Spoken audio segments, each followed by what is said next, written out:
नमस्कार दोस्तों, मेरे YouTube चैनल में एक बार फिर आपका हार्दिक स्वागत है। आधुनिक भारत का इतिहास चल रहा था, जिसमें आज का टॉपिक होगा ब्रिटिश शासन का भारतीय अर्थव्यवस्था पर प्रभाव। पहला प्रश्न होगा दोस्तों, स्थायी बंदोबस्त किसने लागू किया था? Option A Wellesley, option B Warren Hastings, option C Lord Cornwallis, option D Lord Dufferin. तो इसका जो राइट आंसर सी होगा, लॉर्ड कॉर्नवालिस। देखो दोस्तों, 1793 में कॉर्नवालिस ने भू राजस्व की स्थायी बंदोबस्त प्रणाली का प्रारंभ किया है। इसे स्तंभरारी, जंगीरदारी, मालगुजारी व बीसवेदारी आदि भिन्न भिन्न नामों से भी जाना जाता है। यह व्यवस्था बंगाल, बिहार, उड़ीसा तथा उत्तर प्रदेश के वाराणसी एवं उत्तर कर्नाटक में लागू थी। इसके अंतर्गत समूचे ब्रिटिश भारत के क्षेत्रफल का लगभग 19% हिस्सा शामिल था। इस व्यवस्था के अंतर्गत जमींदारों को एक नई वर्ग को भूस्वामी घोषित कर दिया गया, जिसे भूमि के लगान का 10/11 भाग कंपनी को देना था तथा 1/11 भाग अपनी सेवाओं के लिए अपने पास रखना था। स्थायी बंदोबस्त के अंतर्गत जमींदार छोटे पूंजीपति थे। जमींदारों को जमींदारी और जोत के उप आवंटन तथा बंटवारा करने का अधिकार प्राप्त हो जाने से भूमि पाने के लिए प्रतिस्पर्धा बढ़ गई तथा जमींदारों और काश्तकारों के बीच किराया वसूल करने वाले बिचौलिए एक लंबी श्रृंखला का उदय हुआ। इस व्यवस्था के अंतर्गत काश्तकारों की स्थिति किराया अदा करने वाले पाटीदार या असमियों की भांति थी। उन्हें जमींदारों की दया पर निर्भर रहना पड़ता था। नेक्स्ट क्वेश्चन होगा दोस्तों, सर थॉमस मुनरो भू राजस्व बंदोबस्त से संबंध थे। ऑप्शन ए स्थायी बंदोबस्त, ऑप्शन बी मालवाड़ी बंदोबस्त, ऑप्शन यहाँ पे सी होगा दोस्तों, गलत लिखा हुआ है, बी सी कर लेना, रेतवाड़ी बंदोबस्त, ऑप्शन डी उपयुक्त में से कोई नहीं। तो इसका जो राइट आंसर होगा दोस्तों, सी होगा रेतवाड़ी बंदोबस्त। ये यहाँ सी कर लेना दोस्तों, ये गलत लिख गया है। देखो दोस्तों, स्थायी भूमि बंदोबस्त या जमींदारी प्रथा के बाद अंग्रेजों द्वारा भारत में भू राजस्व वसूली हेतु लागू की गई दूसरी व्यवस्था रेतवाड़ी व्यवस्था थी। इस व्यवस्था के अंतर्गत टॉमस मुनरो कैप्टन रीड थे, जिन्होंने सर्वप्रथम इसे तमिलनाडु के बारे महल जिले में लागू किया। तत्पश्चात यह व्यवस्था मद्रास, मुंबई के कुछ हिस्से, पूर्वी बंगाल, असम एवं पूर्व में लागू की गई। इस व्यवस्था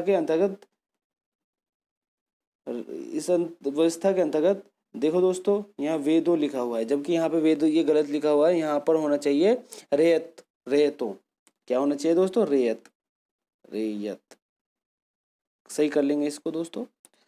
रेत की भूमि की मालकीन और कब्जाधारी अधिकार दिए गए थे और यह प्रत्यक्ष रूप से यह सीधे तथा व्यक्तिगत रूप से स्वयं सरकार को राजस्व का भुगतान करने के लिए उत्तरदायी थे। इस व्यवस्था ने कृषक समिति की स्थापना की। इसके अंतर्गत कुल ब्रिटिश भारत के क्षेत्र का 51% हिस्सा शामिल था। इस व्यवस्था के अंतर्गत लगान की वसूली कठोरता से की जाती थी तथा लगान की दर भी काफी ऊंची थी, जिसका परिणाम यह हुआ कि कृषक महाजनों के चंगुल में फंसता चला गया, जो कालांतर में महाजन और किसानों के मध्य संघर्ष का कारण बना। नेक्स्ट क्वेश्चन होगा दोस्तों, अंग्रेजों के शासनकाल में भारत के आर्थिक दोहन के सिद्धांत को किसने प्रतिपादित किया? Option A Jayaprakash Narayan, option B Ram Manohar Lohia, option C MN. Roy, option D Dadabhai Naoroji. तो इसका राइट आंसर होगा दोस्तों D Dadabhai Naoroji. Next question होगा दोस्तों, निम्न में से किसने निकाल के सिद्धांत का प्रतिपादन किया? Option A Dadabhai Naoroji, option B Gopal Krishna Gokhale, option C Lokmanya Tilak, option D Madan Mohan Malaviya. तो इसका राइट आंसर ए होगा दादाभाई नौरोजी। नेक्स्ट क्वेश्चन होगा दोस्तों, poverty and un British rule in India नामक पुस्तक किसने लिखी? Option A Amartya Sen, option B Ramesh Chandra Dutt, option C Gopal Krishna Gokhale, option D Dadabhai Naoroji. तो इसका जो राइट आंसर होगा दोस्तों, डी होगा दादाभाई नौरोजी। देखो दोस्तों, दादाभाई नौरोजी 1825 से 1917 ने 1865 में W.C. बनर्जी के साथ मिलकर लंदन इंडिया सोसाइटी का गठन किया, जिसका कार्य भारत के दुख दर्दों का प्रचार करना था। 1892 में लिबरल पार्टी के टिकट पर ब्रिटिश हाउस ऑफ कॉमर्स के लिए चुने जाने वाले यह पहले भारतीय थे, जिन्होंने अपने लंबे निबंध poverty and un British rule in India में स्पष्ट रूप से ब्रिटिश शासन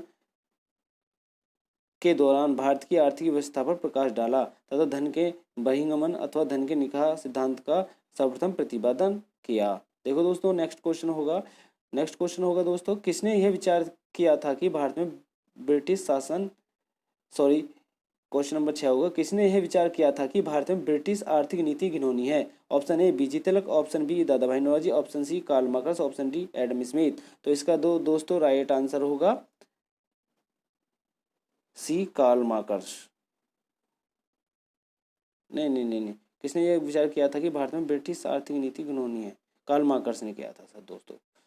तो देखो दोस्तों, मेरी वीडियो अगर आपको पसंद आई हो तो लाइक शेयर सब्सक्राइब जरूर करें। मैं फिर हाजिर होता हूँ एक नई वीडियो के साथ। थैंक यू सो मच मेरी पूरी वीडियो देखने के लिए। धन्यवाद।